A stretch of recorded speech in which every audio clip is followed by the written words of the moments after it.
de información comercial y tecnológica. Ya terminamos lo que es el tema de patentes.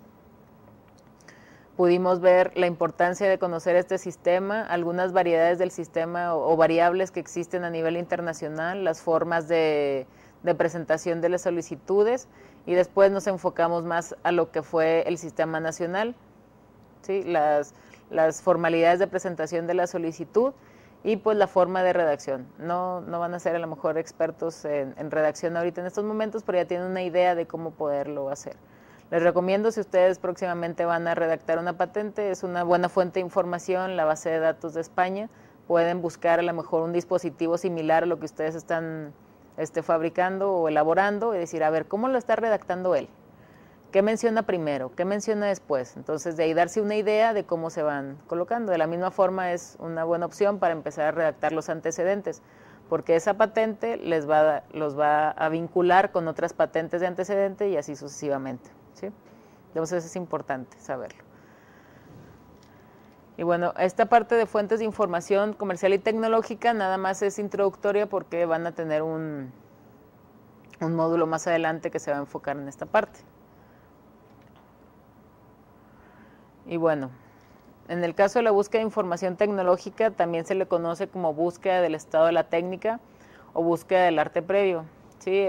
El señor Aristóteles, en su libro de Metafísica, ya colocaba una definición de lo que era el arte previo. Fíjense, hace tanto tiempo ya se veía que había avances tecnológicos y científicos en aquel entonces. Y él dice que el arte previo es el nivel más alto de desarrollo conseguido en un momento determinado sobre cualquier aparato, técnica o campo científico. Entonces podemos decir que el arte previo es una fotografía en el tiempo, decir, ¿sabes qué? Voy a hacer una búsqueda y voy a tomar como si fuera a detener el tiempo, y a partir de aquí voy a ver todo lo que existe hacia atrás, y ver qué es lo que existe, para ver si es nueva o no una invención. O también, en este caso, ver qué información puede ser importante o trascendente para mi empresa o para mí como investigador, en el caso de búsquedas de información tecnológica. Y bueno, existen dos tipos de bases de datos, lo que son las bases de datos gratuitas y las bases de datos comerciales, ¿sí? En este caso, las bases de datos gratuitas son las que pertenecen a las oficinas de patentes de cada país. Tenemos lo que es la de Japón, la de Australia, la Oficina Española de Patentes y Marcas, la de Corea, la de Singapur, o el Google Patents. También ustedes pueden acceder a él, es una forma rápida de acceder a algunas patentes. La que les recomiendo más es la de la OMPI, que es Patent Scope. Ustedes ingresan a la página de la OMPI y se llama WIPO Gold. Es una base de datos en la que ustedes pueden acceder a marcas, a registros de marcas, diseños industriales, patentes y cuestiones legales de propiedad industrial. Esa base de datos de la Organización Mundial de la Propiedad Industrial almacena todas las solicitudes PCT, más aparte 22 países, y también incluye los países de la Unión Europea. Entonces es una base de datos muy amplia, y también les permite hacer gráficas con un solo clic. Le ponen, no, quiero buscar sobre transgénicos, y muéstrame los resultados por sectores, por número de patentes por países, etcétera. Entonces está muy interesante esa base de datos. Nosotros también tenemos una base de datos que es la del SIGA, la Gaceta de la Propiedad Industrial. Pueden acceder a ella gratuitamente desde la página del INPI, y en ella tenemos tanto patentes como marcas.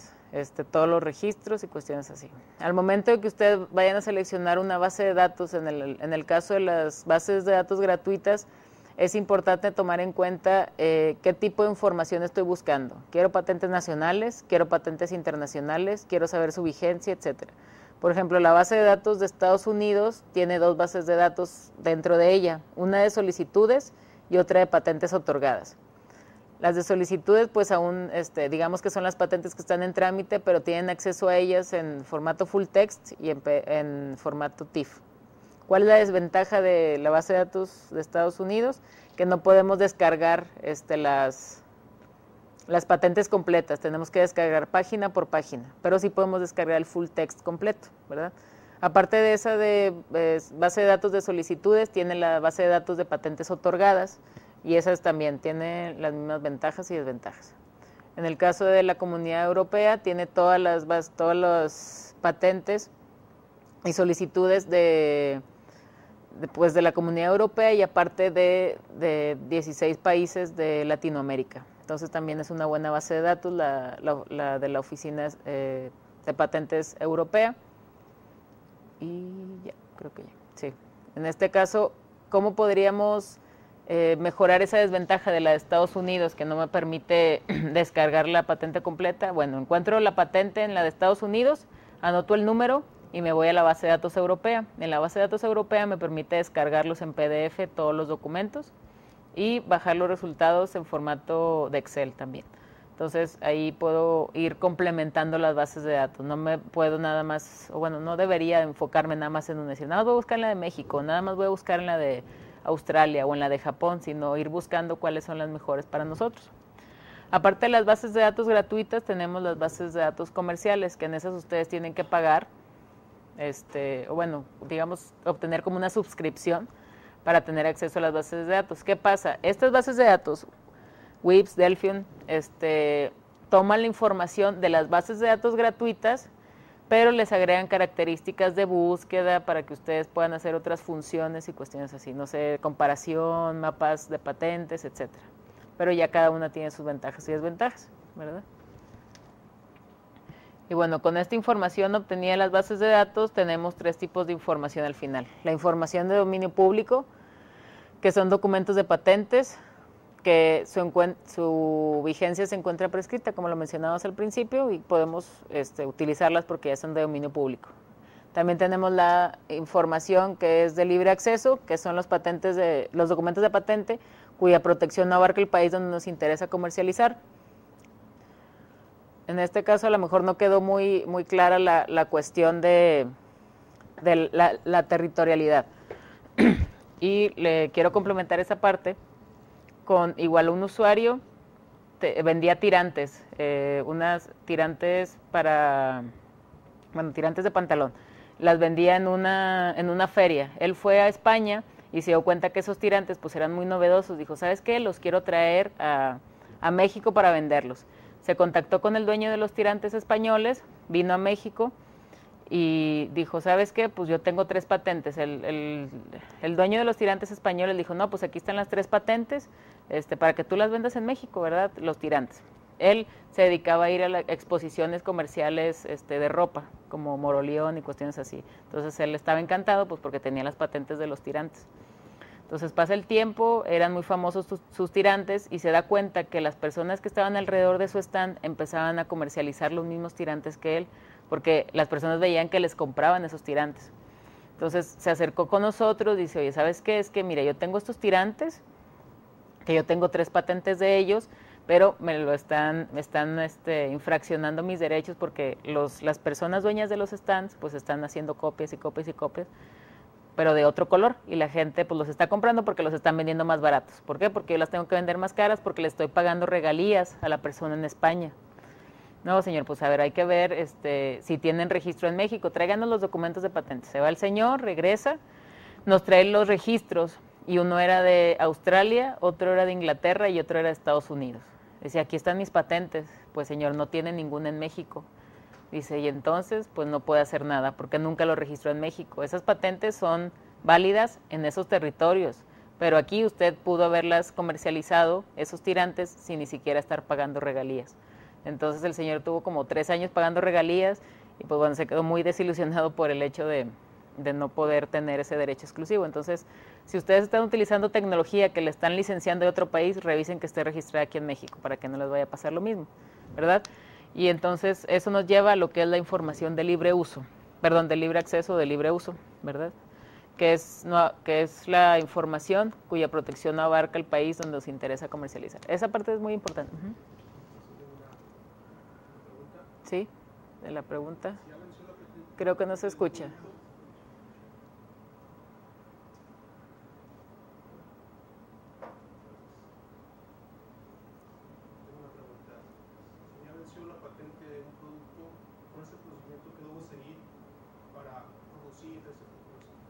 Si ya venció la patente de ese producto.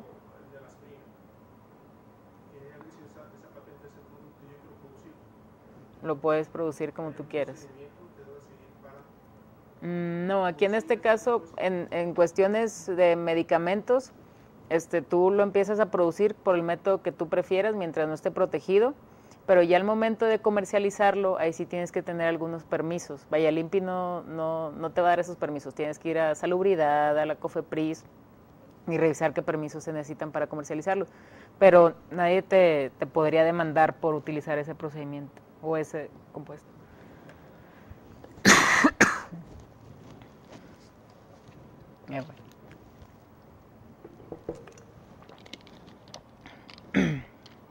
Es lo que se denomina como información.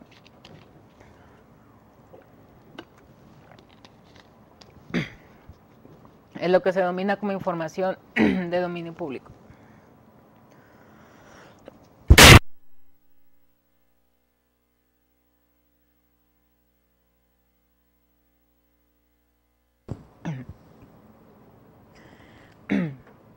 Y bueno, hasta aquí esta parte fue introductoria a lo que es la información que podemos obtener de los documentos de patente.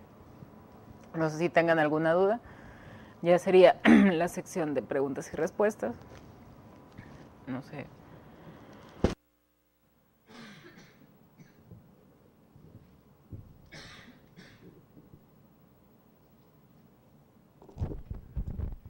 Tengo otra. Solamente por curiosidad, de las patentes que se solicitan, ¿cuál es el porcentaje de aceptadas o rechazadas? Ay, ahí no sé. Pues, por ejemplo, el año antepasado, en México se ingresaron alrededor de 17,000 patentes y se concedieron como 1,500. Pero ahí estamos hablando que el trámite dura hasta 54 meses, o las que se ingresaron antes del 2004 dura más tiempo. Sí, antes del 2003. Entonces ahí deberíamos de analizar en qué año se ingresaron las que se otorgaron para saber qué porcentaje de las que se ingresaron ese año fueron las que se otorgaron, ¿verdad? Pero ahorita se están otorgando más por lo que les comentaba del procedimiento acelerado de patentes. Debemos tomar en cuenta que, a diferencia de otros países, México, por ejemplo, tiene, les comentaba, 17,000 patentes ingresadas en un año, a comparación de Japón, que tiene 2 millones en un año. Sin embargo, a pesar que nosotros tengamos 17,000, solamente 900 son de mexicanos. El resto son de extranjeros. Vaya, no quiere decir que aquí haya muchas personas extranjeras, pero son empresas que vienen de Corea, de Estados Unidos, de Canadá, a patentar aquí. Entonces, ese porcentaje alto se puede, ese gran número de patentes se pueden acelerar por el procedimiento que les comentaba. El acelerado de patentes, ¿sabes qué? Son patentes que vienen de Estados Unidos. Tengo el procedimiento acelerado de patentes, se van consiguiendo más rápido. Pero así el dato exacto no te lo podría decir. No sé si tengan alguna otra pregunta.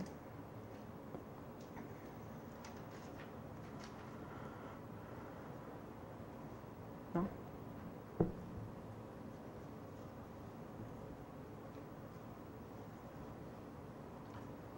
Bueno. Sí, el periodo de 18 meses que era para publicar la patente, ¿ese empieza a contar después de que se otorga la patente? ¿O a partir de que se solicita?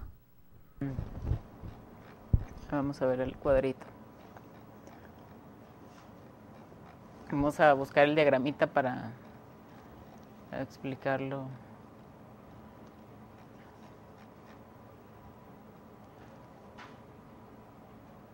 Aquí está. En este caso tenemos aquí la solicitud, y de aquí es de donde se empieza a contar los 18 meses. ¿Sí? Y ya se hace la publicación. Sería a partir de cuando se ingresa la solicitud. Después ya del otorgamiento ya no hay ningún tiempo que contar.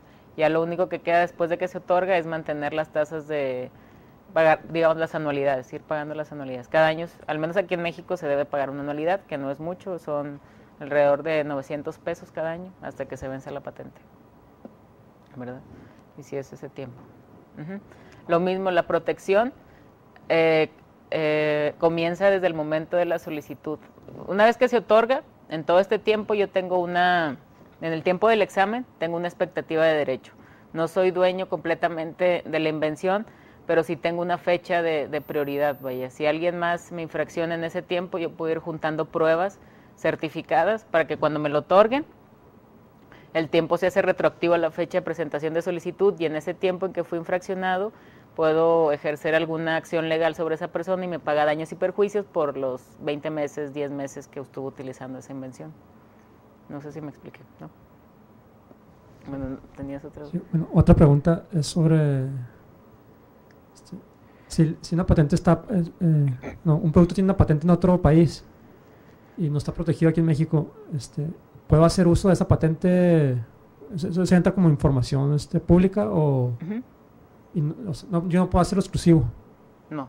No, aquí en México. No, en este caso hablábamos del uso, de acceso libre o de uso libre, lo que decíamos de los tirantes, ¿verdad? Si no está protegido en México, yo lo puedo utilizar. ¿Qué desventaja tendrías? Cualquiera lo puede utilizar también. Sí, cualquiera lo puede utilizar, pero como comentábamos, ¿qué podrías hacer?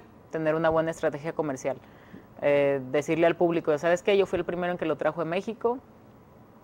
Tener una marca, no sé, a lo mejor posicionar bien tu marca, distribuirlo en todo el país, decir, ¿sabes qué? Pues a lo mejor vaya, esa es la ventaja que puedes tener comercial. Pero sí la puedes utilizar. Gracias.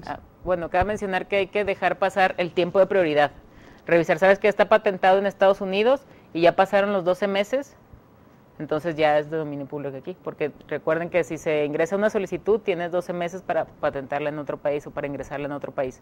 Entonces, si está en esos 12 meses, corremos el riesgo de que vengan a México y en ese tiempo lo protejan, ¿verdad? Podría ser la cuestión nada más.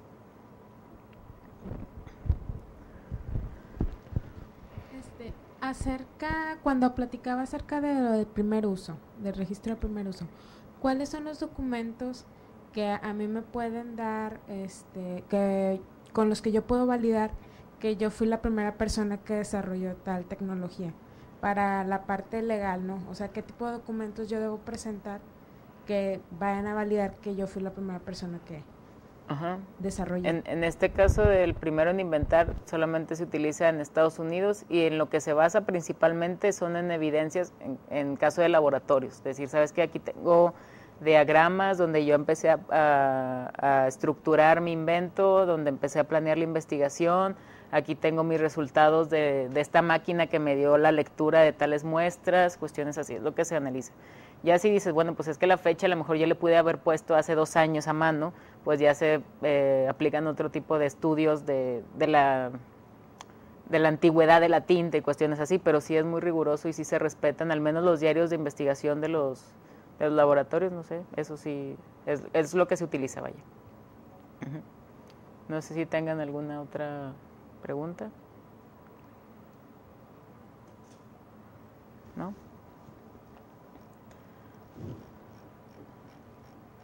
Bueno, pues como conclusión, el tema del sistema de patentes, tanto nacional e internacional, pues es un tema muy amplio. Podríamos pasar horas y horas hablando de todas las especificaciones que debe haber en cada punto, pero pues es importante conocerlo. Si somos emprendedores, pues para darle una ventaja competitiva a nuestros productos, a nuestros procesos, poder acceder a la tecnología de la competencia o de nuestros competidores y pues darle un plus, ¿verdad?, a lo que estamos haciendo. Si somos investigadores, pues también determinar o identificar aquellas figuras jurídicas que podemos estar o que podemos proteger dentro de nuestras investigaciones, dentro de nuestro laboratorio, o aunque no seamos investigadores, como personas físicas, quizás podemos desarrollar algún producto o tenemos alguna idea novedosa que podríamos proteger, ¿verdad? Y pues nada más para comentarles, en el INPI pueden recibir asesoría totalmente gratuita, acerca de detectar la figura jurídica que aplica para su invento, sugerencias sobre redacciones, cuestiones así. Y ya para terminar esta plática, no sé, una frase para el final: las personas no son recordadas por el número de veces que fracasan, sino por el número de veces que tienen éxito. Y lo dijo Thomas Alva Edison. Y ya, por mi parte sería todo. Muchas gracias. Cualquier duda, ahí tienen mi correo electrónico, imolina@impi.gov.mx. Y ya. Muchas gracias.